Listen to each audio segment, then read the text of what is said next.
After you've installed your Instant Pendant Light or mini chandelier, you might notice that the canopy is dropping down from the ceiling. This can happen right after you've installed it, or maybe a day or two later.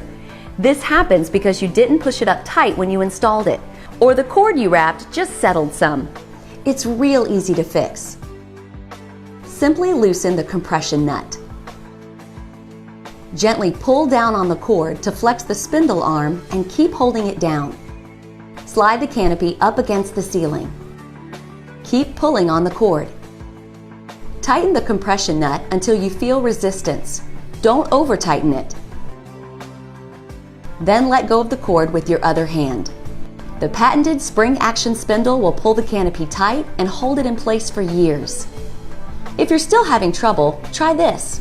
First, make sure that you wrap the cord tight and neatly around the spindle arm. This will ensure that it doesn't slip.